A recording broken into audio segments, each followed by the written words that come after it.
Bon, mesdames et messieurs, il est 19 heures, donc nous allons commencer ce conseil municipal. Donc, chers collègues, je vous souhaite la bienvenue à ce conseil municipal, ainsi qu'à ceux qui nous suivent sur Facebook. Donc, théoriquement, le son devrait être terrible, ainsi que la liaison. Voilà. Donc, nous avons fait le maximum avec les équipes, évidemment, pour que ça se passe bien. Je vais commencer par faire l'appel des conseillers. François de Laujardière, eh bien, il est présent. Cécile Mériadec. Présent. Marie-Christine Curodeau. Pascal Monnier. Présent. Brigitte Doucet. Présente. Jean-Luc Billon. Présent. Valérie Lallemand. Présente. Philippe Berthoud. Présent. Patrick Gavouillère. Présent. Monique Serrault.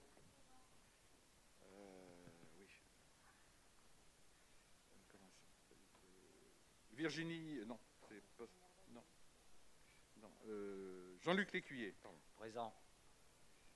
Jackie Plénaud. Alain Lecause donne pouvoir à Brigitte Doucet. Sylvia Brizard. Thibaut Goupil. Adélaïde Fourage.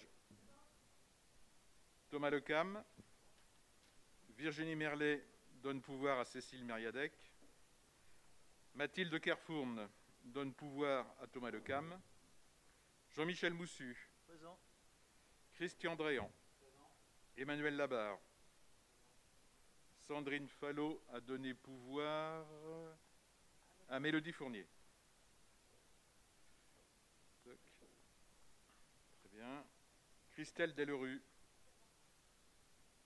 Mélodie Fournier. Jean-Luc Michonneau. Françoise Paquet. Hein, oui, je sais, il m'en manque une, voilà. Et c'est Patricia Théier. Voilà, c'est ça, ouais. J'allais y revenir. Très bien. On va faire un peu de ménage. Voilà. Donc ça, c'est comme ça. Donc pour ce conseil, une personne s'est proposée pour être secrétaire de séance en la personne de Monique Serrault. Je l'en remercie. Avant de passer au PV, donc vous avez tous remarqué que nous avons des beaux micros sur table.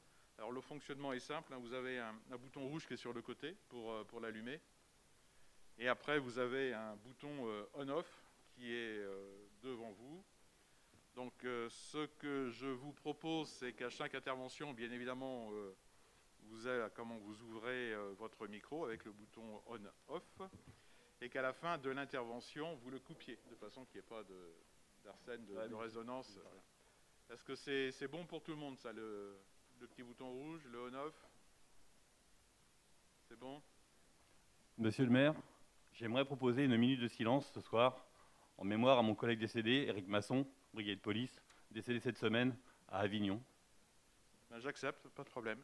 Donc, je vous propose de nous mettre debout et de faire cette minute de silence.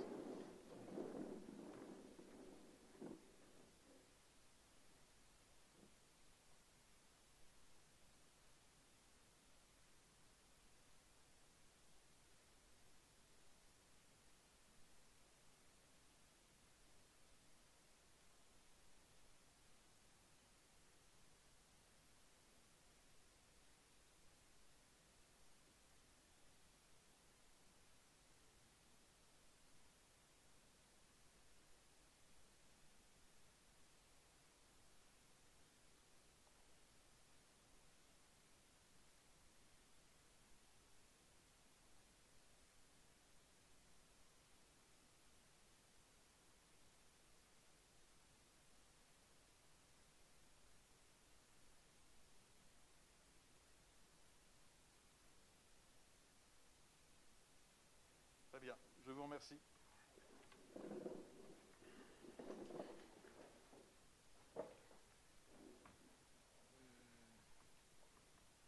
Donc c'est bon pour la présence du micro, enfin pour le fonctionnement du micro. Donc alors le fait qu'il y ait un micro ne vient pas bousculer le règlement intérieur, hein, que je vais vous relire, concernant les débats ordinaires. Donc la parole est accordée par le maire ou par celui ou celle qui le remplace pour présider la séance aux membres du conseil municipal qui la demande. Sans cet accord, aucun membre du conseil municipal ne peut prendre la parole. Donc ce sera également valable avec le micro. Les membres du conseil municipal prennent la parole dans l'ordre chronologique de leur demande. Lorsqu'un membre du conseil municipal s'écarte de la question traitée ou qu'il trouble le bon déroulement de la séance par des interruptions et ou des attaques subjectives ou polémiques, la parole peut lui être retirée par le maire. Et à cet effet, contrairement à vos boîtiers, j'ai un petit bouton rouge qui s'appelle Prior, pour priorité, je pense, et qui donc coupe tous les micros. Donc j'espère évidemment pas avoir à m'en servir. Le maire donne la parole au conseiller et peut la leur retirer si les propos excèdent les limites du droit de libre expression. Il s'agit notamment des propos ayant un caractère diffamatoire ou comportant des expressions injurieuses. Voilà. Autre petit point avant de rentrer plus en avant dans le conseil, donc ce sont les élections. Donc il ne vous a pas échappé que nous allons avoir des élections les 20 et 27 juin prochains. Donc le maire est responsable de l'organisation des différents bureaux de vote, donc qui est un double scrutin. Donc ce qui veut dire qu'on a 8 bureaux de vote à tenir au lieu des 4, 4 pour les départementales, 4 pour les régionales.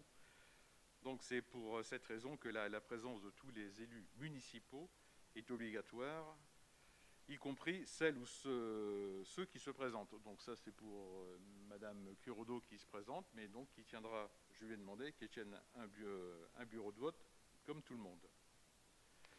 Donc je vous dis ça, c'est pas innocent, c'est parce qu'en fait on a beaucoup de mal, il y a des élus qui ne se sont pas encore positionnés sur les créneaux. Donc je vous rappelle un point du CGCT, donc l'article 21-21-5.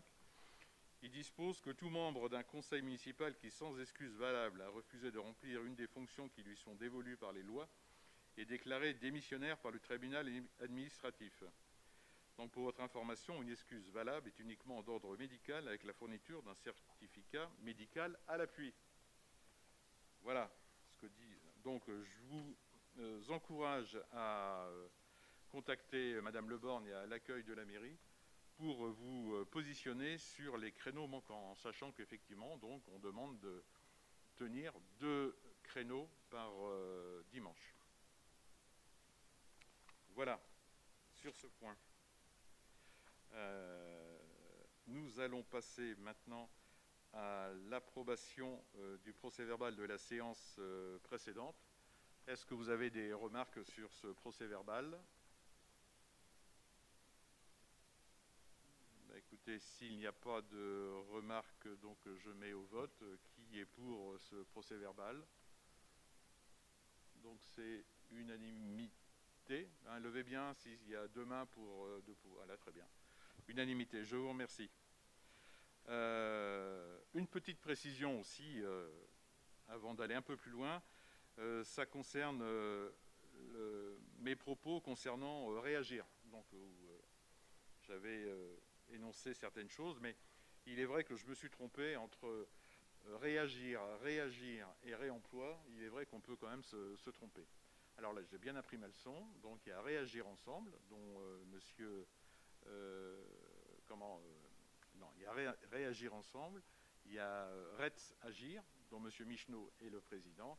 Et après, il y a le 3e, c'est réemploi. Voilà. Donc j'avais énoncé un montant.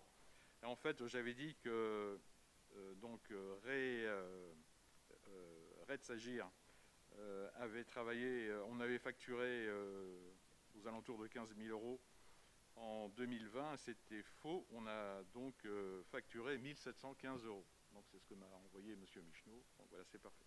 Mais à ma décharge, en 2019, on avait quand même facturé 14 435.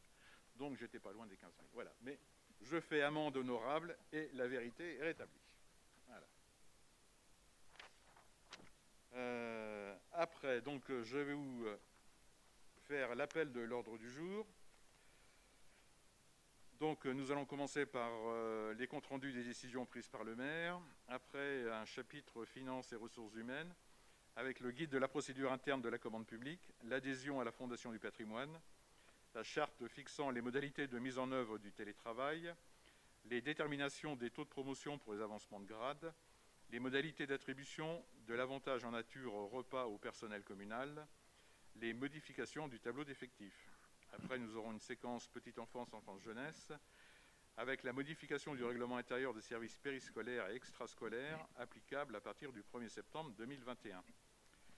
Et ensuite, la convention et partenariat avec le Centre de ressources d'expertise et de performance sportive des Pays de la Loire, autrement dit le CREPS. Après, un petit point, non pas un petit, un point urbanisme. Donc la convention entre Nantes Métropole et 8 communes relative à l'instruction des autorisations et actes relatifs à l'occupation du sol. Et après, nous passerons aux questions envoyées par les deux minorités.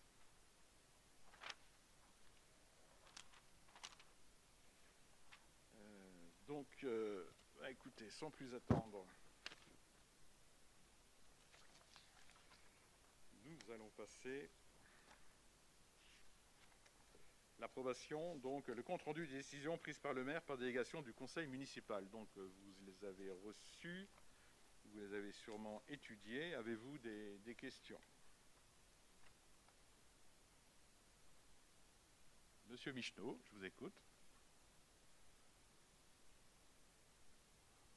J'ai déjà réussi à faire fonctionner ce micro, c'est pas mal. J'aurais deux interventions. Alors, soit je fais les deux en même temps, soit je fais d'abord une de vos décisions. Faites un prix de gros. C'est pas tout à fait un prix de gros. Non, mais faites les deux en même temps. D'accord. Alors, ce qui est valable déjà pour toutes vos décisions, c'est effectivement des informations que vous nous donnez.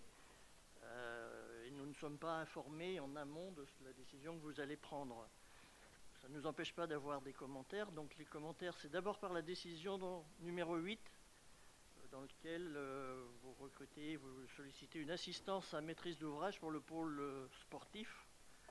Concernant ce dossier, nous pensons qu'effectivement, il est indispensable d'effectuer une vraie étude avant de se lancer dans un projet structurant de cette envergure, puisque ça engage la commune pour les prochaines décennies. Nous pensons même que cela aurait dû être fait depuis très longtemps, puisque dans une délibération du conseil municipal au mois d'octobre 2018, vous annonciez un début d'aménagement prévisionnel pour début 2020. Vous étiez très optimiste puisque vous n'aviez pas la maîtrise du foncier et il nous semble qu'il n'est toujours pas finalisé. Donc ce pôle sportif ressemble un petit peu à une compétition sportive dont on aurait laissé lancer la communication sans avoir totalement défini les épreuves qui vont s'y dérouler. On espère simplement que cette assistance à maîtrise d'ouvrage permettra de consulter la population, les associations et aussi les particuliers, d'intégrer les questions fondamentales de l'environnement, de l'accessibilité et d'obtenir une projection financière stable et réaliste sur plusieurs années. Nous ne manquerons d'ailleurs pas d'être des challengers sur ce sujet. Ouais. Donc nous vous avions déjà répondu en commission, hein, donc concernant l'AMO, donc la personne que nous avons rencontrée va prendre attache auprès de toutes les associations sportives, donc les présidents d'associations, les collèges, écoles, lycées, ainsi que les citoyens pèlerinés, donc pour connaître leurs attentes. Voilà.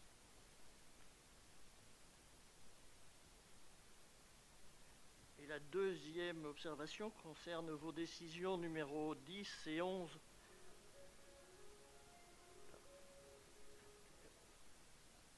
Donc, décision numéro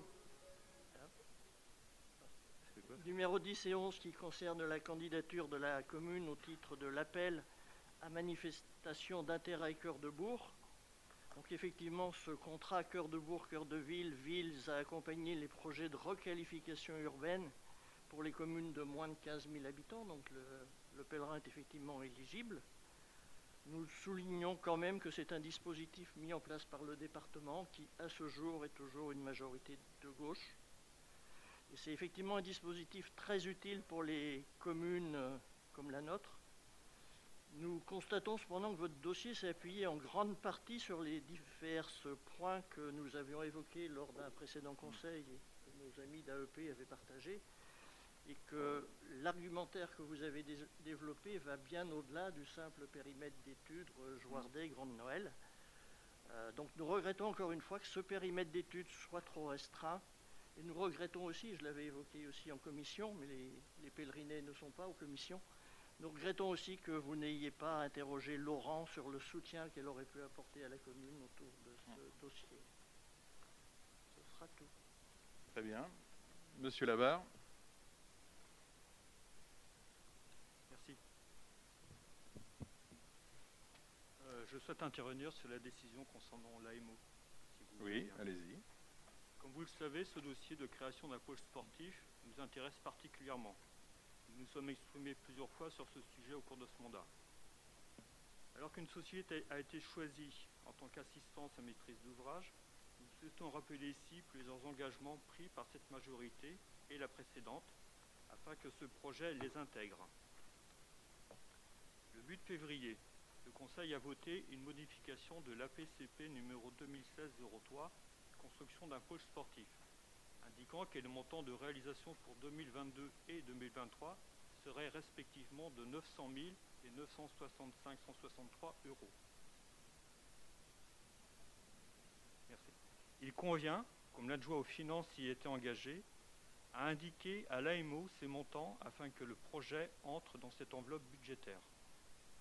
Par ailleurs, il est nécessaire que l'AMO soit informé de la charte sur les perturbateurs endocriniens signée par l'ancien maire, ainsi que la charte « Nous voulons des coquelicots contre l'usage des pesticides » votée sous l'ancienne mandature. Il convient que l'AMO intègre ces données dans la définition de son projet et donc dans l'utilisation et l'entretien du futur pôle sportif. Pour finir, nous avons renouvelé cette année notre soutien à l'association Énergie citoyenne Sud-Loire qui promeut l'usage et l'implantation d'unités de production d'énergie renouvelable.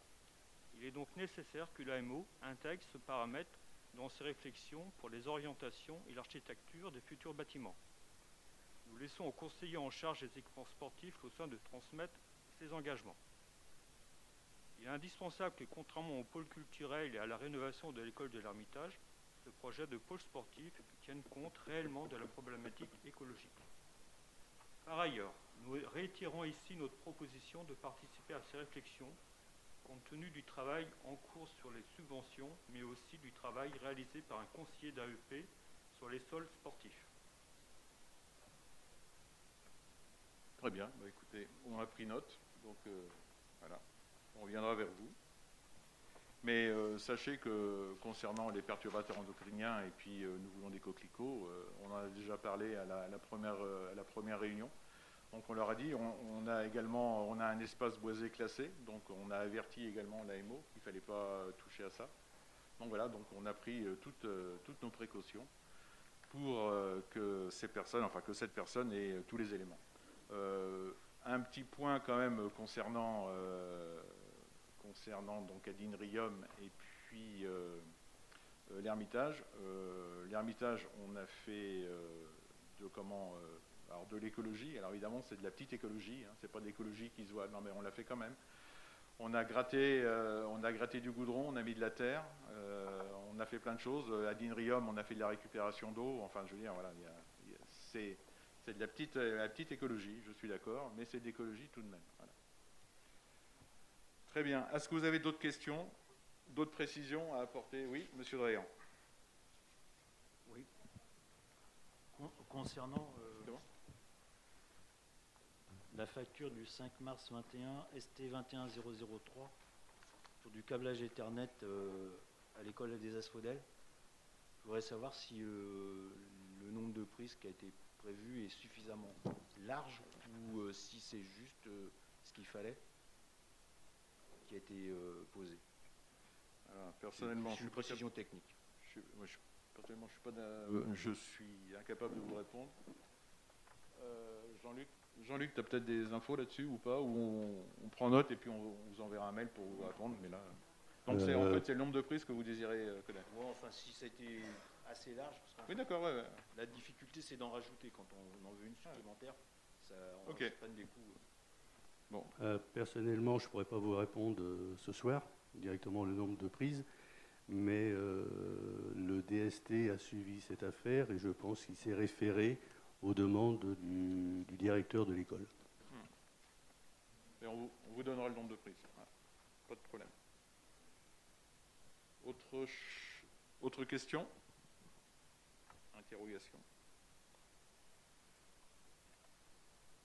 Non, bah écoutez, je vous remercie. Donc nous allons attaquer le chapitre finances ressources humaines. Donc la première délibération concerne le guide de procédure interne de la commande publique.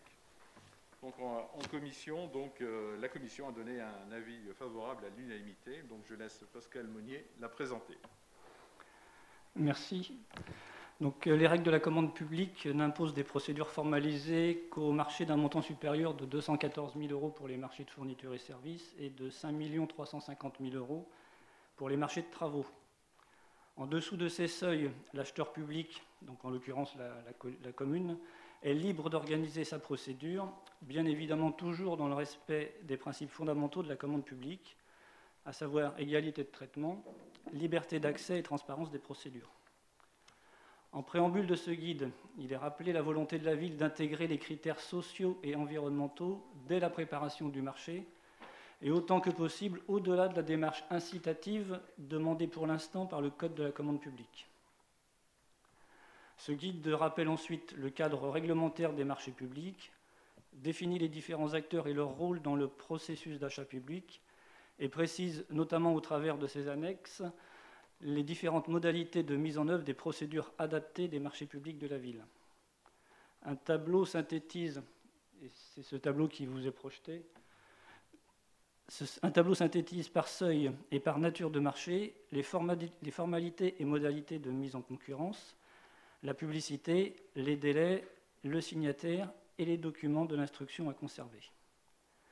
Vous pouvez y remarquer 3 seuils pour les marchés de fournitures et services ainsi que pour les marchés de travaux inférieurs à 40 000 €.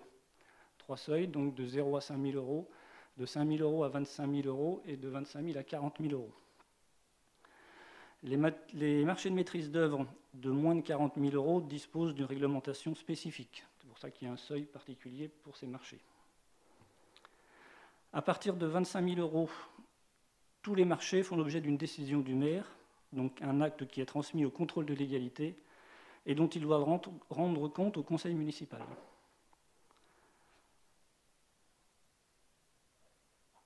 Au-delà de 40 000 €, la passation d'un marché est beaucoup plus formalisée, avis de publicité, rédaction d'un cahier des charges et des délais de remise des offres de 23 à 28 jours. Ce document, rédigé par le service finances et commandes publiques de la ville, et j'en profite pour remercier sa responsable, Madame Millet, pour ce travail conséquent de synthèse, est à destination des services de la commune, donc les services instructeurs et acheteurs pour la plupart, mais également des élus. Comme Monsieur le maire nous l'a déjà indiqué, ce dossier a fait l'objet d'un avis favorable à l'unanimité lors de la commission finances ressources humaines du 29 avril dernier, et donc il vous est demandé d'adopter ce guide de procédure interne. Voilà, Monsieur le maire. Très bien. Alors, avant d'éventuelles questions, je voudrais préciser que nous n'avons pas l'obligation de passer ce guide de la procédure interne de la commande publique en conseil municipal, mais par souci de transparence, donc nous l'avons souhaité. Donc comme ça, tout le monde sera au courant du fonctionnement. Et ce guide sera du reste envoyé au contrôle de légalité, donc pour nous assurer au niveau de la préfecture. Avez-vous des questions sur ce guide de la procédure interne? Madame Paquet. Alors tout d'abord, je voudrais dire qu'un important travail a été fourni par les services pour rédiger ce guide qui précise effectivement les règles de fonctionnement qui garantissent et sécurisent les dépenses faites par la municipalité. Ce guide doit pouvoir servir d'outil de référence aux agents et aux élus mais vous l'avez précisé, mais bien sûr aussi, c'est un outil d'information pour les citoyens, et c'est pourquoi nous voterons pour. Nous avons bien noté que cette nouvelle procédure ne vous obligera plus à nous informer en conseil des décisions des dépenses inférieures à 25 000 € hors taxe, comme c'est le cas actuellement. Nous espérons cependant que vous transmettrez ces éléments aux membres de la commission finances pour qu'ils puissent en prendre connaissance régulièrement. Nous souhaitons aussi être informés lors des changements de seuil qui ont forcément un impact sur l'application de ces procédures. Je vous remercie. D'accord, écoutez, c'est noté. Autre questionnement sur ce guide? Non, bon, écoutez. Bon. On le met au vote. Oui, effectivement. Donc, je vais demander au conseil municipal, donc, qui est invité à adopter le guide de procédure interne de la commande publique. Qui est contre? Qui s'abstient? Qui vote pour? Unanimité. Je vous remercie. Très bien. Délibération suivante. Donc, c'est l'adhésion à la Fondation du patrimoine, donc, qui va être présentée par Patrick Gavouillère. Lors de la commission, donc, M. Michneau s'était abstenu sur cette adhésion. M. Gavouillère, c'est à vous. Bien, donc nous proposons au Conseil ce soir l'adhésion, je dirais plutôt la réadhésion à la Fondation du patrimoine, puisque à des époques successives, nous avons été déjà adhérents. La Fondation du patrimoine, donc vous l'avez lu, a pour vocation de promouvoir la sauvegarde et la valorisation du patrimoine de proximité, qu'il soit public ou privé. Il s'agit donc essentiellement de ce qu'on pourrait appeler le petit patrimoine. Il ne s'agit pas de sauvegarder des cathédrales. Il s'agit du petit patrimoine non classé, non inscrit au monument historique. Je donne un exemple. La Fondation du patrimoine a par exemple participé à la rénovation complète de la machinerie des Champs Neufs. Aux pèlerins, elle avait déjà été contactée pour la rénovation du kiosque et aujourd'hui de la bascule qui était installée place du Champ de Foire et qui à l'origine était installée place du commandant L'Herminier. Donc voilà, c'est pour illustrer le genre de projet qui peut concerner la Fondation du patrimoine. Donc on peut dire que la Fondation du patrimoine a une action au service de la culture, puisqu'il s'agit du patrimoine, et du développement local et durable, puisque par je dirais, l'action qu'elle mène, en liaison notamment avec les collectivités, mais aussi avec les privés, elle fait travailler le tissu local des artisans, dans des domaines notamment qui deviennent de plus en plus difficiles à pourvoir en main-d'œuvre, comme la taille de pierre ou les ravalements de bâtiments anciens. Alors comment fonctionne-t-elle, cette Fondation du patrimoine? Elle apporte à la fois son soutien technique, parce qu'elle est composée de bénévoles qui souvent ont des compétences techniques, parce que ce sont des anciens souvent du bâtiment. Et puis elle apporte aussi un soutien financier, en participant au financement des travaux et en mobilisant du mécénat. Alors je dirai un mot du mécénat global un peu après. Mais là, en l'occurrence, il s'agit par exemple, si on parle d'une rénovation de petits patrimoines aux pèlerins, d'associer la population au mécénat. La Fondation du patrimoine met en place une souscription publique et au terme de cette souscription, elle abonde à hauteur du double, à hauteur du même montant que celui qui a été souscrit par la population. Alors, une petite parenthèse sur l'origine des fonds donc, de la Fondation du patrimoine. Le premier pourvoyeur de fonds, c'est d'abord des entreprises. Il y a même des clubs de mécènes régionaux, donc des petites entreprises qui se réunissent, qui mettent en œuvre, qui mettent en place des fonds communs pour sauvegarder tel ou tel projet. Donc, première source de fonds, le mécénat des entreprises, et localement des petites entreprises. Il y a les adhérents, bien sûr, tous ceux qui adhèrent à cette fondation du patrimoine, ce que va faire la commune si vous décidez de voter oui. Et puis, c'est plus original, la loi attribue à la fondation du patrimoine tous les fonds des successions en déshérence. Il y en a beaucoup plus qu'on ne croit, des successions, des biens sans maître, des successions qui ne trouvent pas d'héritiers. Et la loi a prévu d'attribuer à la Fondation du patrimoine toutes ces 75% du montant des successions en déshérence. Et puis il y a des legs particuliers, il y a des legs qui sont faits par des personnes à titre individuel. Voilà ce qu'on peut dire autour de cette fondation à laquelle nous vous proposons d'adhérer. La cotisation s'élève à 300 € par an.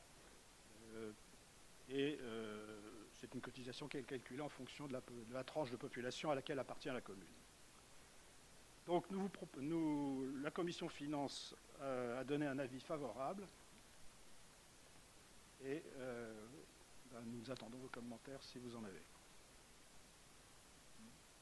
Avez-vous des questionnements sur cette adhésion, cette réadhésion? Oui, Madame Paquet. Alors, Monsieur Gavouillard, vous avez déjà répondu à certaines de mes interrogations, donc je vais aller vous poser une question auquel vous n'avez pas répondu pour le moment. Il existe un fonds de dotation métropolitain pour la culture depuis 2017 qui poursuit 3 missions. Permettre aux entreprises et aux citoyens d'agir aux côtés de la collectivité en faveur du patrimoine, porter collectivement des projets culturels d'envergure sur le territoire et participer au développement social, économique et touristique de la métropole, développer, préserver, révéler et transmettre les patrimoines nantais et métropolitains, source d'enrichissement et de partage des connaissances et les transmettre aux générations futures. Au-delà de l'adhésion à la Fondation du patrimoine que vous nous proposez aujourd'hui et qui permet aussi pour certaines grosses entreprises de faire du mécénat et ça peut-être s'acheter une conduite verte quand on pense à des très grosses entreprises qui sont comme Total, Bouygues ou Vinci par exemple. Mais au-delà de ça, qu'en est-il de ce dispositif métropolitain? Est-ce que vous l'avez sollicité? Et si ce n'est pas le cas, pourquoi? J'ignorais l'existence de ce dispositif métropolitain. Nous sommes 2. Bah écoutez, mais j'ai noté fonds métropolitain, mais par ma petite expérience, à partir du moment où on demande un fonds, c'est très compliqué. Et beaucoup de fonds, bizarrement, sont tournés sur la ville de Nantes et non pas les autres villes. Bah, vous pouvez... Mais je vais essayer. Je vous dirai. La Fondation du patrimoine a une vocation très particulière de protection du patrimoine rural. Je crois qu'on peut s'inclure dans ce patrimoine, et aussi du patrimoine industriel. Bon. Et peut-être y a-t-il une complémentarité possible entre ces deux fonds, le fonds métropolitain et le fonds de la Fondation du patrimoine. En tout cas, je pense que ça vaut le coup d'aller vérifier. Nous allons vérifier, Madame Paquet. Cela n'empêchera pas que nous voterons pour cette adhésion à la Fondation du patrimoine, car il faut, selon nous, mettre tous les éléments de notre côté pour défendre notre patrimoine historique, culturel et naturel, qui est fort important sur notre commune, même s'il n'est pas classé. Donc, ce serait bien aussi qu'on puisse en parler lors d'une commission, peut-être une commission tourisme ou une commission culture. Ça fait longtemps qu'on n'a pas eu de programmé. À quand la prochaine et est-ce que ces sujets seront abordés à l'ordre du jour de ces commissions? De toute façon, sur le patrimoine, donc c'est la commission donc urbanisme, parce que c'est Madame Doucet qui est en charge du patrimoine. On est en étroite, je dirais, relation avec quand même autrefois le pèlerin, donc on fait beaucoup de choses ensemble. Mais oui, on pourrait, à une réunion, on pourra vous rendre compte de ce qui est fait sans aucun problème. Monsieur Gavouillard. Oui, je voudrais compléter la déclaration de Madame Paquet qui fait allusion aux mécènes qui seraient des grandes entreprises. Oui, c'est le cas. Il y a des fondateurs comme AXA, comme Danone, comme EDF. Mais le conseil d'administration, il est composé à parité. Donc il y a ces grandes entreprises fondatrices, mais il y a aussi l'AMF, l'Association des maires de France, l'Association des régions de France, il y a le Sénat, il y a l'Assemblée nationale, qui ont un siège à la Fondation du patrimoine. Et puis bien sûr, il y a des représentants des adhérents aussi. Voilà, donc c'est quand même, je dirais, un système de gestion très paritaire. Très bien. Écoutez, si vous n'avez plus de questions, nous allons mettre au vote. Qui autorise l'adhésion de la commune du Pèlerin à la Fondation du patrimoine pour l'année 2021 et autorise le maire à signer toutes les conventions de partenariat avec la Fondation du patrimoine ainsi que les conventions du mécénat avec les partenaires pressentis. Qui est pour? Qui est pour? Voilà. Qui s'abstient? Qui est contre? Unanimité. Je vous remercie. Très bien, nous allons passer une séquence ressources humaines. Enfin, on va reprendre une séquence ressources humaines. Donc, la prochaine délibération, on va parler de la charte fixant les modalités de mise en œuvre du télétravail, donc à la mairie du Pèlerin et à son CCAS. Donc, la collectivité souhaite instaurer durablement le télétravail partiel au sein des services municipaux, mais en précisant sans lien avec une situation de crise comme on peut la connaître actuellement. Donc, ce télétravail donc, sera sur la base du volontariat lorsque les missions ne sont pas inéligibles au télétravail avec l'accord préalable du chef de service. Le télétravail pourra s'organiser selon deux modalités cumulables. Le premier, c'est ce qu'on appelle le télétravail récurrent. Donc, c'est un jour fixe ou 2 demi-journées maximum par semaine. Donc c'est au choix du télétravailleur, toujours après accord de son chef de service. Et ensuite, vous avez le télétravail ponctuel, donc qui est de 4 jours par mois ou par demi-journée, en informant sa hiérarchie 48 heures à l'avance et avec un maximum de 3 jours de télétravail hebdomadaire. De façon, comme vous le verrez, enfin, je peux le dire maintenant, donc le lundi étant exclu du télétravail. Donc même si la personne prend au maximum 4 jours, donc elle sera une journée en présence en mairie, de façon à pouvoir garder, je dirais, l'esprit de groupe, voir ses collègues, discuter. Et voilà. Alors bien évidemment, ce télétravail, comme je vous le disais, va s'appliquer aux services municipaux de la ville et à son CCAS. Cette charte a été présentée au comité technique le 29 avril et a reçu un avis favorable à l'unanimité. La commission finances ressources humaines a donné également un avis favorable à l'unanimité. Bon, ça c'est la délibération. Si on rentre un peu plus dans la charte, donc pour employer un mot à la mode, donc ça a été co-construit avec les agents. Donc on a eu, je crois que c'est deux réunions, voilà, c'est ça. Donc et à chaque fois, on a amendé un petit peu cette charte. Donc ce qu'il y a à retenir, c'est que certaines activités sont néanmoins inéligibles au télétravail. Évidemment, quelqu'un qui travaille aux espaces verts, ça va être compliqué de télétravailler de chez lui. Le principe du volontariat, donc ça c'est important, la commune n'imposera jamais du télétravail, donc c'est la personne, c'est l'agent qui fera donc la démarche auprès de son chef de service. L'organisation du télétravail, donc il y a des critères qui ont été retenus pour la priorisation, si des fois cela a été nécessaire. Donc les besoins professionnels, le temps de transport et la motivation réelle de l'agent. La demande, alors les modalités de mise en œuvre, donc la demande de l'agent et l'avis de la collectivité. Donc c'est l'agent qui souhaite bénéficier du télétravail, donc doit préalablement faire une demande écrite auprès de son chef de service qui lui apportera une réponse écrite dans un délai d'1 mois maximum.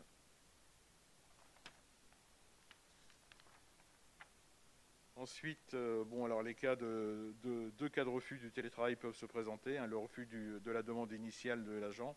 Alors après, c'est de la connexion Internet déficiente, la nature du poste, le manque d'outils adaptés, le manque d'autonomie de l'agent, de tout motif lié au fonctionnement et à l'intérêt du service. et aussi le refus de la demande de renouvellement de l'agent. Donc comme je l'ai dit en commission, ce télétravail fera l'objet lors des entretiens individuels de fin d'année, donc d'un paragraphe particulier pour justement vérifier, voir avec le télétravailleur comment ça se passe, si c'est bien, si ça doit évoluer, dans quel sens. Et voilà. Donc on a pris en compte cela. Donc il y a un arrêté individuel qui sera pris, qui est important, puisqu'en fait on a obligation d'y mettre à l'intérieur la dette d'effet de la mise en application. On a les principales missions, alors ça c'est à titre indicatif, parce qu'en fait la personne, qu'elle travaille de la mairie ou de chez elle, sera identique. Les modalités, les horaires, très importants, donc les horaires de télétravail sont ceux qu'il ferait ou qu'elle ferait en mairie. La nature, la liste, que les modalités, voilà, l'utilisation et la maintenance des équipements mis à disposition. Voilà. Et aussi, on demande donc la mise en conformité des locaux et l'assurance immobilière. C'est-à-dire qu'il faut se rapprocher de son assurance habitation pour préciser que la personne télétravaille chez elle. L'employeur peut d'ailleurs refuser qu'un lieu de télétravail soit choisi par l'agent si la distance entre celui-ci et son lieu de travail met l'agent dans l'impossibilité de rejoindre la commune du pèlerin dans des délais raisonnables. Ça, c'est pour éviter d'aller télétravailler aux îles Canaries. Donc, il faut qu'il y ait un délai raisonnable pour venir. Et je l'ai dit, je le répète, il faut que ça soit souple, et ça l'est, parce qu'on l'a déjà vérifié. J'avais un rendez-vous qui s'est collé brusquement le soir pour le lendemain matin de très bonne heure. Et ce lendemain matin de très bonne heure, le DST était en télétravail, donc je lui ai demandé de venir, il n'y a eu aucun problème, donc il a accepté de venir. Voilà. Donc il faut savoir moduler, voilà. Et ça s'est très bien passé. Donc je vous l'ai dit, le lundi donc, sera exclu du télétravail, donc 4 jours maximum en télétravail, et tous les lundis, donc tout le monde en mairie. Alors bien évidemment, en cas d'accident de service ou de travail survenu sur le lieu de télétravail, donc il appartient à l'agent d'apporter la preuve de l'accident et de sa relation avec son activité professionnelle. Donc ça, il n'y a pas de souci. Ce que je veux dire, si la personne se blesse ou à quoi que ce soit, qui est en rapport avec son travail chez elle, ça sera pris en accident de travail. Le respect de la vie privée de l'agent au télétravail. Donc, afin de respecter la vie privée de l'agent, ce dernier ne peut pas être contacté par l'employeur en dehors de ses horaires de travail habituels, ce qui me semble normal. A l'inverse, l'agent n'a pas d'activité personnelle et ou familiale dans les créneaux horaires de télétravail et se consacre exclusivement à son activité professionnelle. Alors, on a rajouté, mais ainsi le télétravail est exclusif de la garde d'enfants. L'équipement, donc l'employeur fournit le matériel informatique de communication dédié au travail, donc il y a un PC portable et un téléphone, donc ça avait été demandé lors du CT et nous avons accepté. La collectivité ne prend pas à sa charge les autres coûts induits que sont l'abonnement à Internet, le chauffage et l'électricité. L'assurance, j'en ai déjà parlé, et puis voilà. Donc ça c'est la charte, donc je vous dis qu'elle a été faite par les personnes du comité technique, qui a été validée par elles. Ah oui, ce que j'ai oublié de vous dire, donc c'est à la demande du CT également, il y aura une formation qui sera faite, enfin une mini-formation, pour les agents qui télétravailleraient la première fois, donc pour pouvoir manipuler les connexions de chez elles sur le PC. Voilà. Est-ce que vous avez des questionnements sur cette charte du télétravail? Monsieur Micheneau. Vous le permettez, monsieur le maire, j'aimerais avant m'adresser à la régie technique, puisque les personnes qui nous suivent sur Facebook nous disent que le son qui leur parvient est de très faible intensité. Je ne sais pas si on peut y faire quelque chose. Ouais, d'accord, c'est juste un problème pour nous de maîtriser le micro. Ok, ben voilà, tout le monde aura compris qu'il faut parler assez près du micro pour que ça passe dans les enregistrements. Voilà, pour en revenir à la charte du télétravail, la situation sanitaire nous a mis dans une configuration que nous n'avions pas anticipée. Les annonces gouvernementales, tout le monde, tous ceux qui peuvent faire du télétravail doivent faire du télétravail. Des injonctions qui allaient quelquefois au-delà d'ailleurs des bases du Code du travail pour ce qui est du droit privé. Ça, en tout cas, a été quelque chose d'innovant et que les salariés se sont appropriés. Le télétravail est devenu une nouvelle forme de travail qui va perdurer, probablement avec d'autres avantages comme diminuer les temps de transport, les temps de déplacement et peut-être avoir un impact favorable sur l'environnement. L'expérience des derniers mois a cependant montré qu'il y avait certes des avantages, mais aussi un certain nombre d'inconvénients. Isolement professionnel, difficultés, droit à la déconnexion, etc., etc. Vous en avez tenu compte en limitant le nombre de journées. Voilà. Vous avez parlé de connexion Internet déficiente dans certains lieux qui ne permettront pas à des agents de télétravailler. Nous avons évoqué en commission le fait que la charte n'évoquait pas la possibilité de travailler dans des espaces de coworking qui auraient permis probablement de remédier à cette difficulté. C'est pourtant une alternative qui peut répondre à un certain nombre d'enjeux techniques, mais aussi combattre les difficultés évoquées que sont l'isolement, le fait de voir plusieurs personnes à la maison télétravailler ou avoir des ados qui sont, eux, en lien avec l'université également sur un ordinateur. Voilà, un certain nombre de difficultés que des espaces de coworking auraient pu régler. Donc cette solution était une alternative que nous aurions proposée si nous avions été associés à ce travail en amont. Malheureusement, le comité technique avait déjà validé la charte lorsque celle-ci nous a été présentée en commission, donc c'est dommage que nous n'ayons pu l'enrichir. Alors on a d'autres sujets pour l'avenir, on peut vous donner des pistes et vous allez me dire je suis peut-être hors sujet, mais il y a par exemple la fin des régimes dérogatoires qui doit être votée avant le 28 juin prochain. Donc si vous pouviez nous associer avant la commission, ça serait bien. Alors ça c'est même pas la peine. Je vous rappelle que le maire est le seul responsable des agents avec le DGS. Donc c'est mon précaré, ça. Bon, nous vous laisserons votre précaré. Nous espérons simplement que l'herbe sera un petit peu plus verte pour les agents. Et pour en revenir à la charte de télétravail, avec les restrictions que je viens d'annoncer, nous aurions souhaité effectivement voir cette notion de coworking. Nous voterons quand même pour et nous réaffirmerons quand même notre souhait d'être associés aussi souvent que cela sera possible en amont des différents projets que vous pourriez être amenés à nous proposer. C'est entendu, Monsieur Michneau. C'est bien noté. D'autres interventions sur la charte du télétravail ?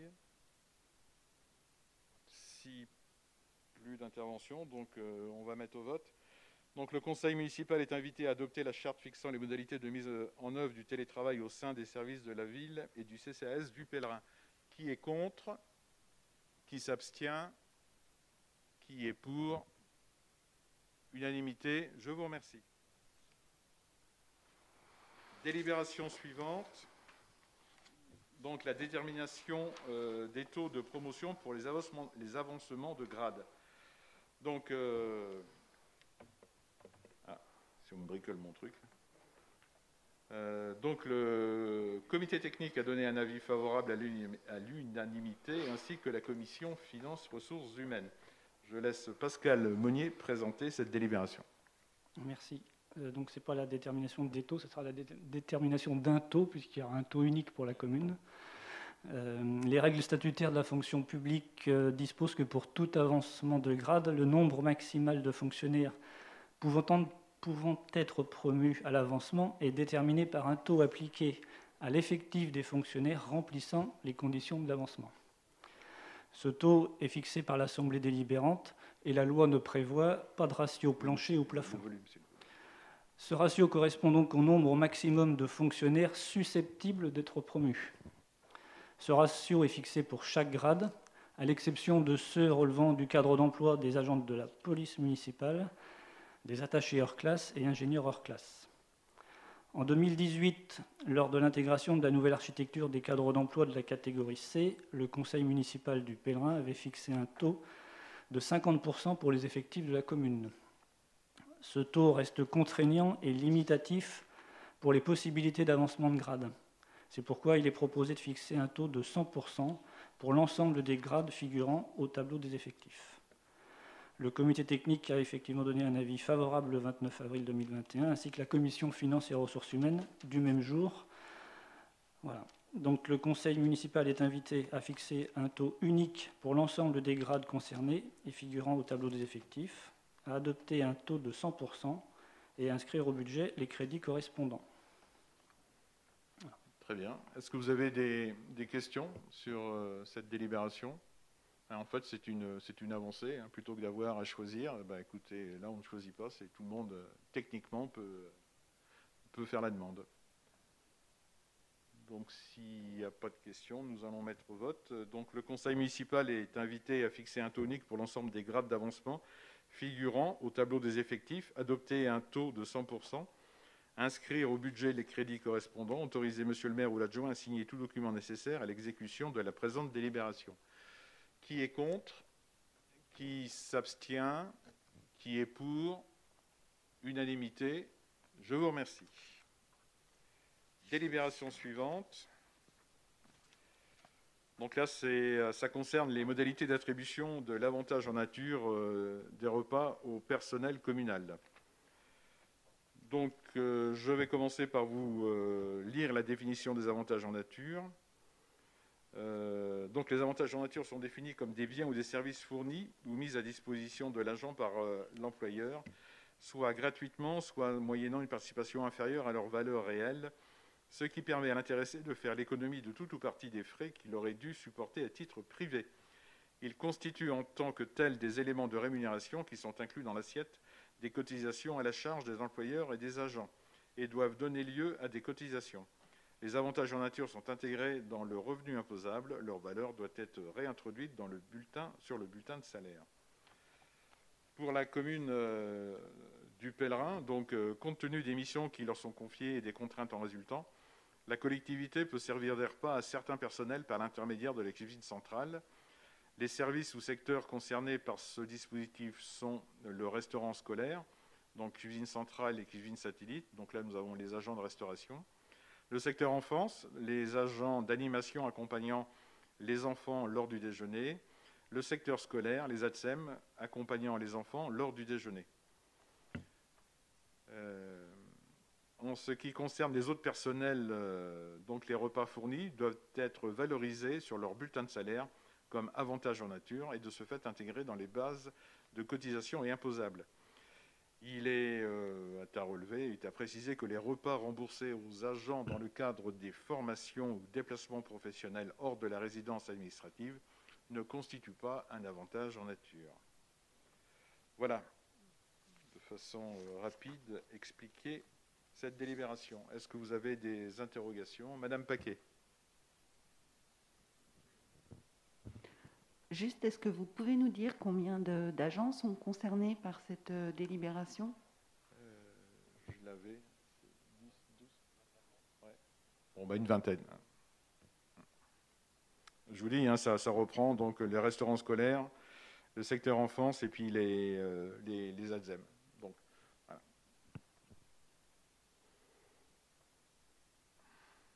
Autre question? Écoutez, nous allons mettre aux voix. Le conseil municipal est invité à approuver les modalités d'attribution de l'avantage en nature repas au personnel impliqué, déscrites ci-dessus.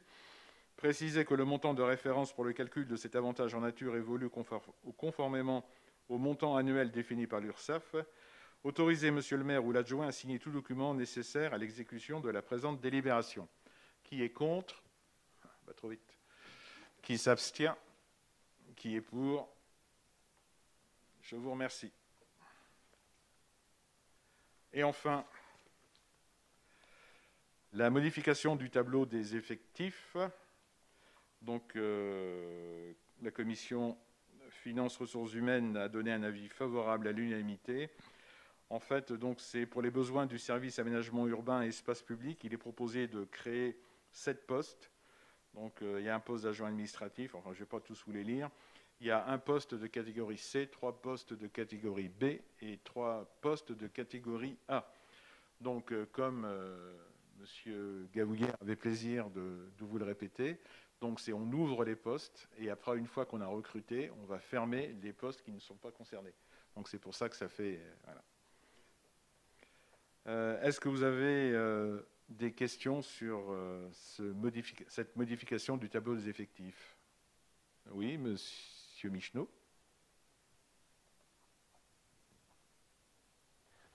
C'est toujours très technique. Effectivement, on crée des postes, on ferme des postes. Et généralement, on vote à l'unanimité parce qu'on ne s'est pas trop interrogé là-dessus. Il y a quelques mois, justement, nous vous avions interrogé sur le fait que le poste d'instructeur du droit des sols était occupé par un agent contractuel.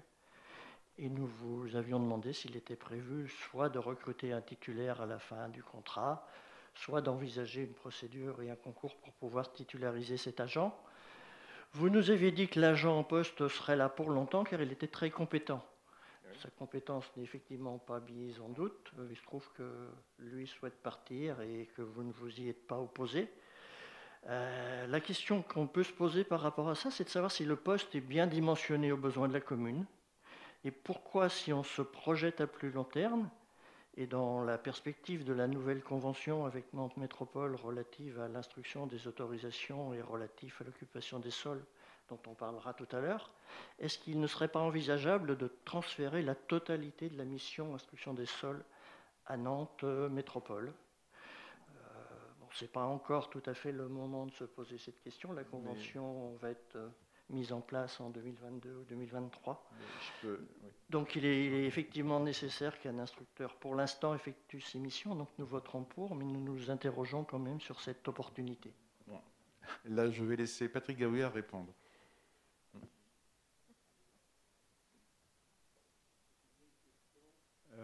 Celle d'avoir ou non du personnel dans une mairie pour assurer le service public de l'urbanisme vis-à-vis des habitants.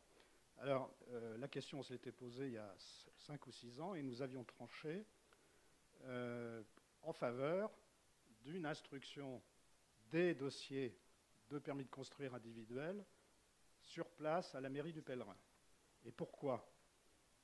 Parce que si on n'a pas d'instructeur en mairie, personne, je dis bien personne, n'est capable de donner le moindre conseil à un habitant qui viendra questionner la commune sur son projet immobilier, demande de PC ou demande de travaux. Alors ce que je crois, c'est que ce que nous avons choisi de faire il y a 5 ou 6 ans est encore aujourd'hui la meilleure solution, puisqu'on ne peut pas, d'un côté, se plaindre que les services publics quittent la commune, que des services publics comme la Poste réduisent leurs horaires d'ouverture, et à l'inverse, dire qu'il faut supprimer un service public à la population. C'est un choix qu'on a fait. Je comprends très bien qu'une commune comme Saint-Léger-des-Vignes, qui fait 1000 habitants, ou comme Brin, qui fait 3500 habitants, ne puisse pas payer un instructeur en droit des sols. Mais une commune de 6-7 000 habitants, c'est de son devoir d'offrir ce service public à la population. Voilà, donc écoutez, vous avez votre réponse. Moi, je suis donc tout à fait d'accord avec ce qui a été dit. Donc, on va garder l'instruction des permis de construire sur la commune du Pèlerin. Maintenant, pour le poste, alors le poste est comment le problème que l'on rencontre, c'est qu'on a des personnes qui sont surstaffées, surdiplômées pour ce genre de poste. Donc, on a modifié un petit peu l'intitulé, on a mis des fonctions supplémentaires en termes de s'occuper de la GEMAPI, voilà, des choses qui pourraient intéresser les personnes. Mais bon, ça intéresse puisqu'on reçoit régulièrement des CV, donc on ne sera pas en peine de trouver. Voilà, je crois que c'est la première fois qu'on fait aussi long sur une modification du tableau des effectifs. Mais c'est bien, c'est bien, c'est bien. Donc s'il n'y a plus d'autres questions, le conseil municipal est invité à approuver la création des postes susmentionnés, modifier le tableau des effectifs, approuver le tableau des effectifs joint en annexe, inscrire au budget les crédits correspondants, autoriser monsieur le maire ou l'adjoint délégué à signer tout document nécessaire à l'exécution de la présente délibération. Donc, qui est contre cette modification? Qui s'abstient? Qui est pour? Unanimité. Je vous remercie. Nous allons changer de secteur et passer à l'enfance, petite enfance, enfance, jeunesse. Et la première délibération concerne la modification du règlement intérieur des services périscolaires et extrascolaires applicable à partir du 1er septembre 2021. Et donc, lors de la commission, Madame Paquet s'était abstenue sur cette délibération. Et je laisse Cécile Mériadec la présenter. Bonsoir. Donc, le règlement intérieur...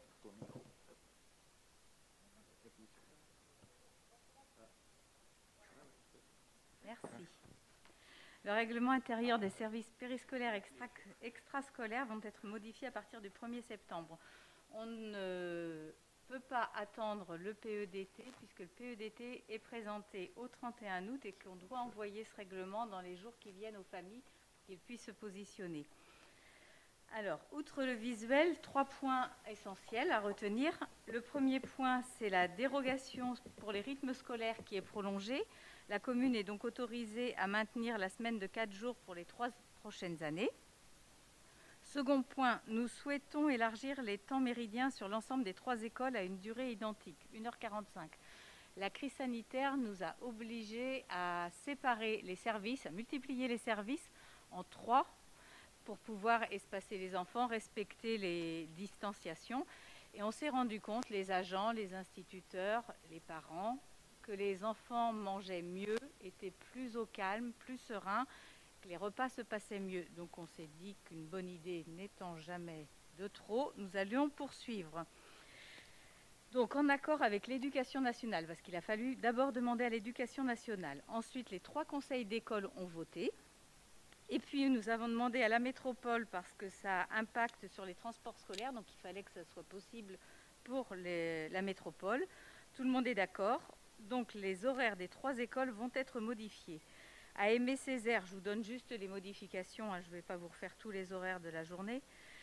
À Aimé-Césaire, donc la rentrée du matin se fera à 8h50 au lieu de 9h, et donc ils termineront 10 minutes plus tôt. À l'Ermitage, la rentrée se fera à 8h45 au lieu de 8h50, ils termineront 5 minutes plus tôt. Et aux Asphodèles, la rentrée se fera à 8h40 au lieu de 8h45. Ils termineront donc 5 minutes plus tôt. L'accueil du périscolaire le matin sera adapté à ces nouveaux horaires, bien évidemment, c'est-à-dire qu'il sera 5 minutes plus tôt. Ensuite, le 3e point de cette mise à jour, ça permet plus de clarifier certains points qui existent déjà, plutôt que d'être de grands changements. En fait, en cas de grève d'un enseignant, actuellement, les réservations pour le périscolaire et ou la restauration sont automatiquement annulées par le service enfance. Les familles n'ont pas à s'en occuper et à aller désinscrire leurs enfants. C'est le cas actuellement et on se contente juste de le préciser pour que ce soit clair pour tout le monde. En cas de doute, les familles se réfèrent au règlement et comme ça, elles savent. Ensuite, en cas d'absence d'un enseignant, même si l'équipe enseignante prend l'initiative de demander aux parents de garder leurs enfants à domicile, les réservations des services de restauration sont facturées, contrairement à l'accueil du périscolaire. En effet, le repas est commandé la veille et est donc facturé à la collectivité, alors que le coût des animateurs reste identique, même s'il manque 2-3 enfants. Petit aparté, pendant la crise du Covid, l'éducation nationale interdisait, pour être plus clair, la répartition des enfants restants dans les autres classes. Donc, quand les enfants repartaient chez eux, la mairie a pris en charge le coût du repas.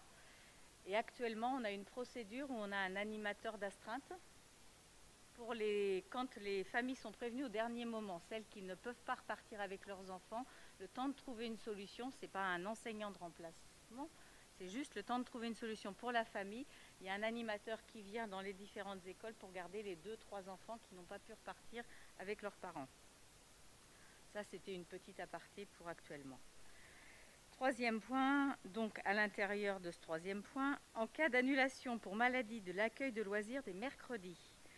Jusque-là, la famille devait payer le repas et la garde. Là, on demandera un justificatif et dans ce cas, seulement, le repas sera facturé. C'est la même logique que précédemment, puisque le repas est facturé à la collectivité, on le refacture. Actuellement, donc, c'est la journée entière qui est facturée, donc on enlève toute la partie garde. La famille... Ben non, puisque... Oubliez ce que j'allais dire. Voilà. Sinon, on a le visuel qui est un petit peu modifié. On a tenu compte des remarques. Alors, Madame Fallot nous avait demandé 2-3 précisions. On a modifié pour l'extrait de décision judiciaire. On a précisé que la mairie ne peut pas rembourser ou faire d'avoir. Donc, quand on paye par des chèques CESU, c'est le montant inférieur ou juste. On a adouci en cas de non-respect pour Madame Paquet, avec des petits mots de liaison et le fait de préciser qu'il y avait un suivi personnalisé avant la sanction de renvoi. Et on a inscrit les numéros de téléphone pour chaque site des 3 écoles pour le périscolaire, pour que si jamais il y ait besoin, les parents appellent directement les sites, ce qui est plus facile que d'appeler la mairie, où il n'y a pas forcément du monde dès 7h30. Voilà. Donc il y avait eu une abstention. Avez-vous des questions, monsieur le maire?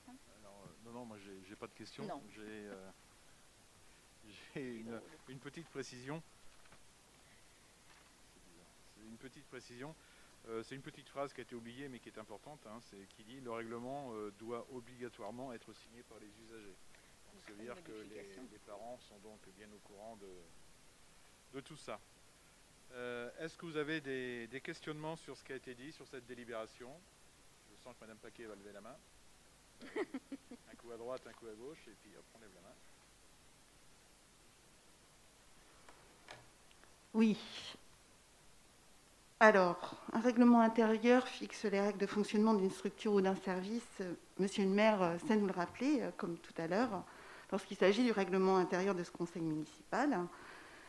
On pourrait d'ailleurs rappeler que le règlement intérieur du conseil municipal a été voté après les élections de ce conseil et non pas avant. Alors, pour nous, c'est vraiment incompréhensible de devoir voter le règlement intérieur des services périscolaires et extrascolaires avant d'avoir voté le nouveau PEDT. Nous sommes en train de travailler dessus. Il devrait être validé en juin. Pourquoi dans ces cas-là, nous mettons, selon nous, la charrette avant les bœufs, comme on dit par chez nous? Et est-ce qu'il ne faudrait quand même pas plutôt attendre d'avoir validé le PEDT, aborder tous les sujets qui font débat avant de mettre en place ce règlement intérieur? Donc pour nous, c'est vraiment étrange cette façon de procéder. Alors j'entends les délais, mais peut-être que si on avait un petit peu plus anticipé, on n'en serait pas là. Je pense que ça envoie un message pas terrible aux parents d'élèves qui font remonter leurs questionnements. La question, vous l'avez évoquée, la question du fait de faire payer le repas du midi quand les parents apprennent que l'enseignant ne va pas être présent, qu'ils reprennent l'enfant à la maison. Et finalement, ils payent leur repas de l'enfant à la maison et ils payent celui de la cantine. Quand ils ont plusieurs enfants et que ça arrive plusieurs fois dans la semaine, c'est vrai que c'est assez incompréhensible pour eux. Peut-être qu'il aurait fallu retravailler ce point-là. Nous demandons aussi, dans le cadre du PEDT, nous avons déjà débattu de ce sujet sur la question des heures d'ouverture des services périscolaires. C'est un sujet qui n'est pas, selon à moins que j'ai mal compris, qu'il ne soit pas tranché. Madame Oui. Paquet, on n'est pas sur le PEDT, là. On n'est pas sur le PEDT, mais on est sur un règlement intérieur qui s'inscrit dans une démarche générale sur l'enfance-jeunesse. Il faudrait rester sur le règlement intérieur. Alors, je reste sur le règlement intérieur, pas de souci. Je pense qu'aujourd'hui, ce règlement intérieur arrive trop tôt par rapport à l'état d'avancement des réflexions que nous avons en cours. Et c'est pour ça que nous demandons à ce que cette délibération soit reportée au moment où le PEDT sera validé. Ça marche, hein? Bon. Alors, le PEDT, il va être transmis le 31 août et sera accepté courant septembre.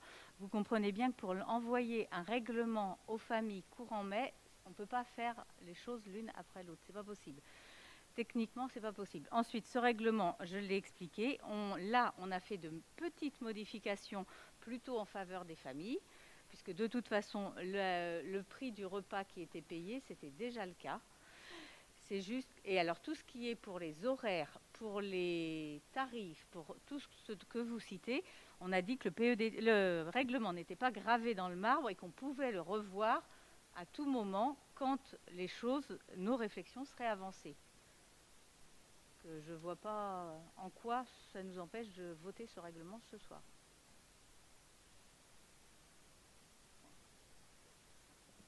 Madame Delru.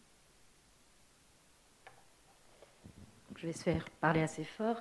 Je ne vais pas reprendre les remarques effectivement de Madame Paquet sur lesquelles on se rejoint sur certains points. Nous, on votera oui, puisqu'effectivement, on se doute bien que ce règlement intérieur est nécessaire d'être fait en amont, mais effectivement, vous avez pris en tous les cas les remarques, et c'est pour ça que nous avons amendé par des remarques, et nous ne sommes pas allés au-delà, puisque nous avons bien compris que c'était un impondérable sur lequel vous ne reviendriez pas, et qu'il fallait le passer maintenant. Mais on rejoint quelques remarques par rapport à le règlement avant le PEDT, bien évidemment. Très bien. D'autres questions? D'autres interrogations? Écoutez, s'il n'y a rien, on va mettre aux voix. Donc, le conseil municipal est invité à approuver les nouveaux horaires des écoles et les modifications du règlement des services périscolaires. Autorisez Monsieur le maire ou l'adjointe déléguée à la petite enfance, jeunesse, à signer tout document nécessaire à l'exécution de la présente délibération. Je vais finir par la balayer sur le canal. Bien. Qui est contre? Qui s'abstient? Monsieur Michneau, Madame Paquet.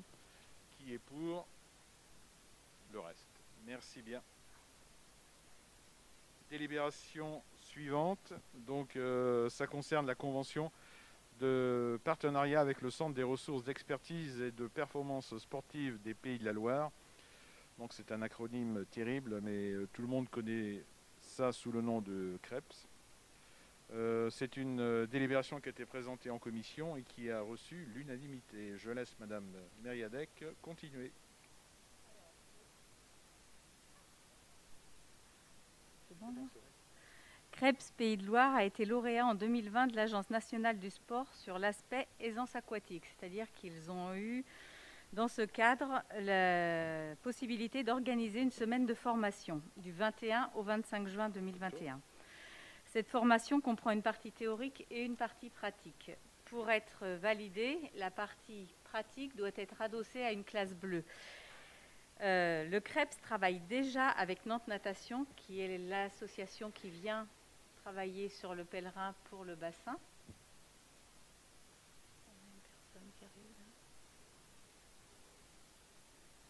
Aïe.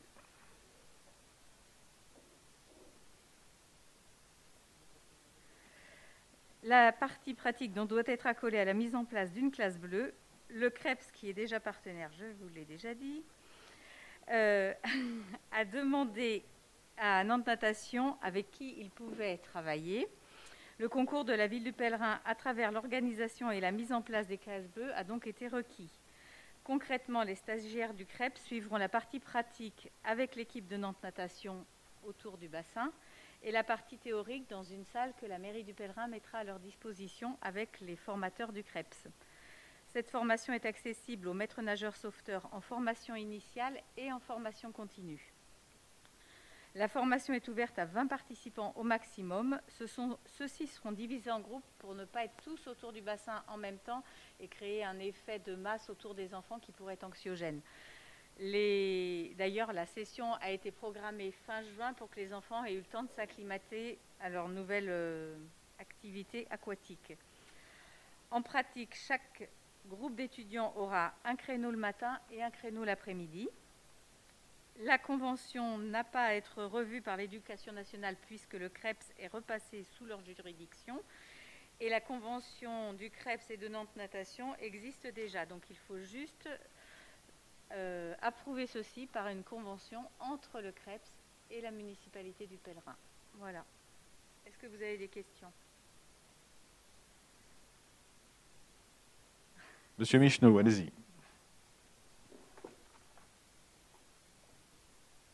Une question plus globale. Effectivement, vous l'avez dit, les stagiaires, et nous sommes heureux de les accueillir au Pèlerin, il n'y a vraiment pas de problème, vont utiliser les locaux du bassin. Est-ce que vous pouvez nous dire aujourd'hui où en est l'installation de ce bassin et s'il sera effectivement prêt pour le 19 mai, compte tenu des contraintes sanitaires et de tout ce qui va autour de ce projet-là? Alors, j'ai eu des nouvelles ce matin. Il est installé demain. Le bassin est rempli dans la journée demain. Voilà.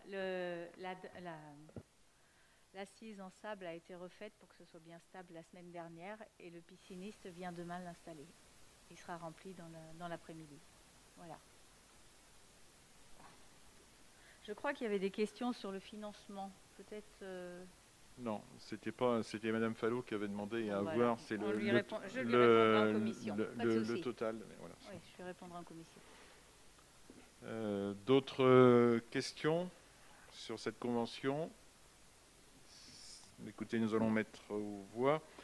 Donc, le conseil municipal est invité à approuver la convention 6 juin définissant les moyens mis en œuvre pour soutenir la mise en place de cette formation.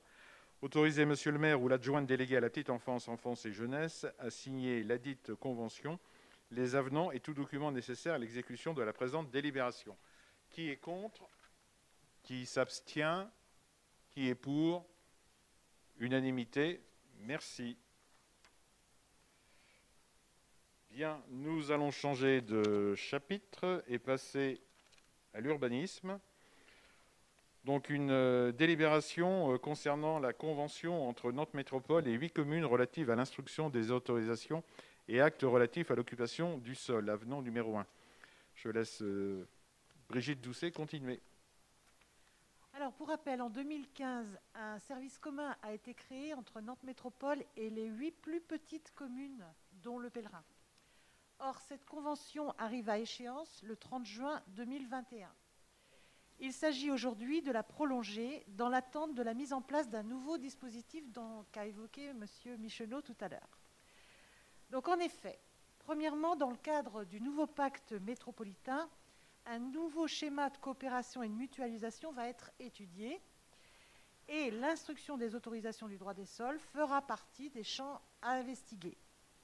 Deuxièmement, Nantes Métropole doit déployer une solution d'archivage électronique à l'échelle métropolitaine. Et dans ce cadre, il est également proposé d'anticiper les transferts des documents d'urbanisme pour permettre à l'horizon 2023 à toutes les communes membres d'y accéder. Voilà. Y a-t-il des questions ou des remarques?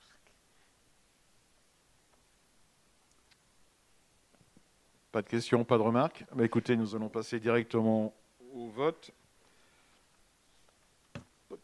Donc, le conseil municipal est invité à prolonger d'1 an renouvelable une fois à compter du 1er juillet 2021 la convention à caractère général conclue entre Nantes Métropole et les communes de Boueil, Brin, Indre, La Montagne, Le Pèlerin, Saint-Aignan-de-Grandlieu, Saint-Jean-de-Boiseau et Saint-Léger-les-Vignes, ayant pour objet de régler les effets de la création d'un service commun chargé de l'instruction des autorisations et actes relatifs à l'occupation du sol délivrés au nom des communes, d'anticiper les opérations de transfert en versement des autorisations du droit du sol dématérialisées instruit dans le cadre de la Convention générale dans le futur SAE.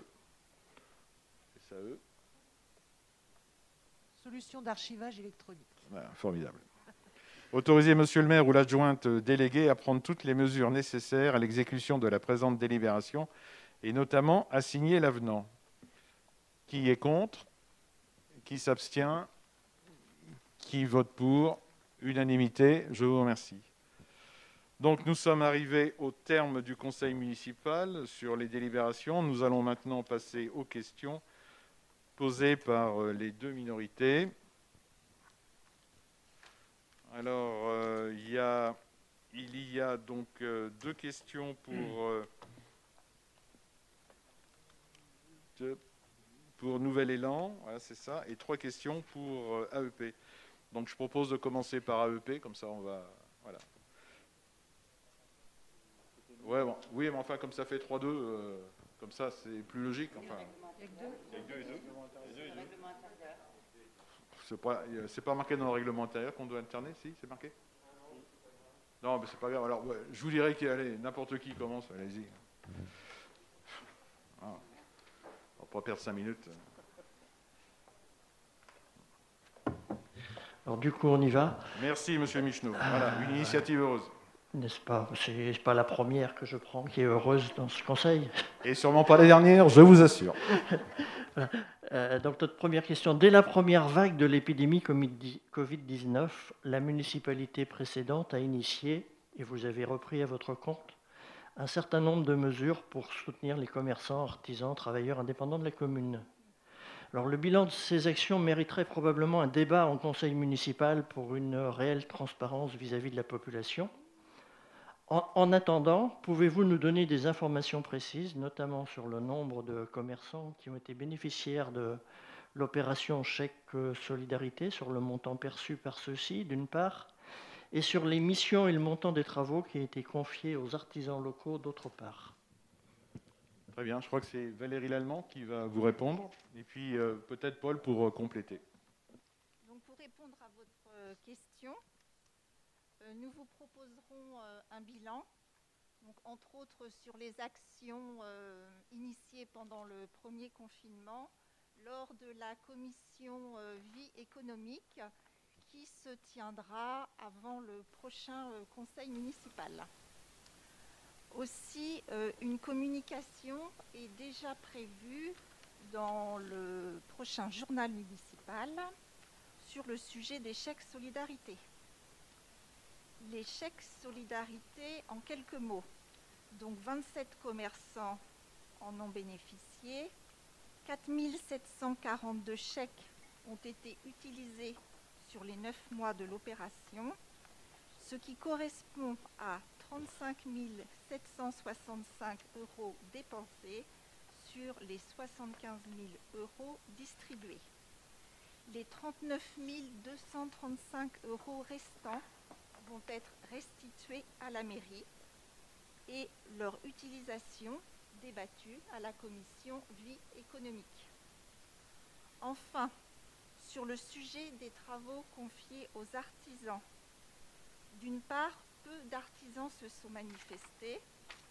D'autre part, la mairie est engagée à travers des contrats qu'elle se doit d'assumer. Donc seul le garagiste a bénéficié pour le moment de l'action, soit 2 955,41 € en 2020 et 3 857,30 € en 2021.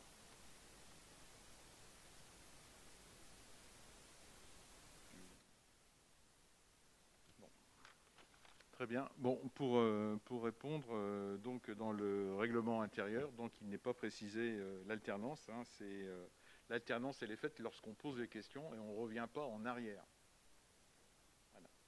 Que les choses soient claires, c'est le chapitre, l'article 2 du chapitre 1. Voilà. Alors après, nous avons donc AEP qui a une question. Alors. Je vais poser la question pour la forme, puisque vous y avez déjà répondu.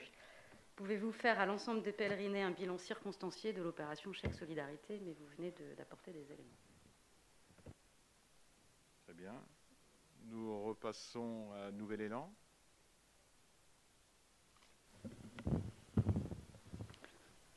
Pouvez-vous nous donner des informations sur l'avancée de la mission confiée au GAB 44, Groupement des agriculteurs biologiques 44, concernant la préparation du nouveau marché public pour la restauration scolaire. En effet, nous n'avons reçu aucune information à ce sujet jusqu'à ce jour. Le calendrier prévisionnel sera-t-il tenu et serons-nous informés avant le lancement de cette consultation? Très bien, donc là je laisse Cécile Mariadec vous répondre. Concernant la mission du GAP 44, après une rencontre avec le personnel de cuisine, hors prestataire actuel bien sûr, pour que les règles soient respectées, en début d'année, M. Lorjou, qui était venu vous présenter au conseil municipal le GAP 44, a présenté un diagnostic aux élus et aux agents en charge du dossier. Puis nous avons rencontré donc ces mêmes personnes, les prestataires qui le souhaitaient pour une présentation de leur entreprise. Une fois que le cahier des charges a été rédigé en collaboration étroite entre le GAB, les élus et les agents référents, il a été présenté le 15 avril dernier à la commission restauration. Cette commission, elle est faite des agents, des représentants de parents d'élèves, des représentants des agents de restauration, et la responsable du dossier restauration au service enfance et moi-même. Les représentants de parents d'élèves ont adhéré, ont trouvé ça leur convenait. Donc on n'a pas eu besoin d'ajouter d'aparté, de retravailler le marché. Ce qui fait qu'il a été mis en ligne lundi dernier, le 3 mai. Pendant ce temps-là, le GAB finalise la grille d'analyse des offres en lien avec le cahier des charges. La date limite des réceptions sera le 3 juin. Ensuite viendra l'analyse des candidatures sur les semaines 22-23, donc courant juin, début juin. Il n'y aura pas de commission d'appel d'offres puisqu'il s'agit d'un marché à procédure adaptée. Je vous renvoie au tableau de Madame Millet. La notification des résultats aux candidats se fera dans les 11 jours, puisque c'est la réglementation, on n'a pas le choix. Le planning, pour l'instant, donc, est respecté. Fin juin, on aura notre prestataire. Les non retenus seront prévenus, le retenu aussi. Et pour le moment, je ne vois pas de raison pour que cela change. A priori, ça devrait être respecté. Voilà. Très bien. Donc, nous passons à une question d'AEP. C'est moi qui vais la poser. Donc, c'est pour M. Berthoud. Donc, je vous avais posé une question au conseil municipal du 8 février. Donc, pour mémoire, c'était à 1h47. Vous vous étiez engagé à nous donner réponse au conseil municipal suivant. Combien d'affaires ont été résolues grâce aux caméras de surveillance sur la commune? Dans un premier temps, il m'a paru nécessaire de vous apporter quelques petites précisions. La plus importante à mes yeux, c'est que la gendarmerie ne souhaite pas communiquer sur le nombre d'affaires élucidées. Pour autant, je peux quand même vous préciser que plusieurs affaires ont été réglées. Ça, c'est un premier point.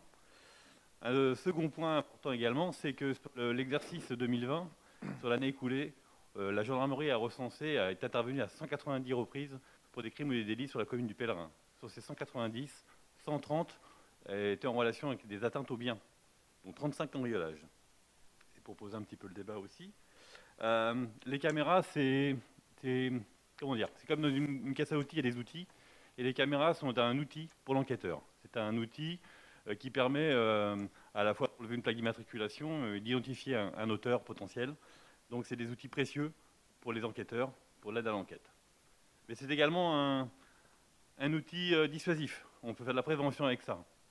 Les délinquants n'ont pas vocation à, sauf les chevronnés bien évidemment, mais on n'a pas vocation à avoir un résultat 100% parfait, ne viennent pas trop traîner du côté des édifices supportant une caméra. Et pour preuve, depuis l'installation de ces caméras, les gendarmes n'interviennent quasiment plus le lundi matin soit à la salle René Cassin par exemple, soit sur le stade de foot, les vestiaires, la buvette, peu importe, et d'autres espaces, n'interviennent quasiment plus le lundi matin. Ça, c'est un état de fait. C'est un système aussi qui est parfaitement encadré par la loi, tant dans leur implantation, leur mise en place, ça nécessite une autorisation préfectorale, que dans leur exploitation. Les images ne peuvent pas être consultées par n'importe qui. Ce sont des gens habilités et uniquement dans un cadre d'une enquête judiciaire, elle-même dirigée par un magistrat. Voilà ce que je pouvais apporter comme précision, monsieur. Ce n'est pas la question que je vous posais. Hein.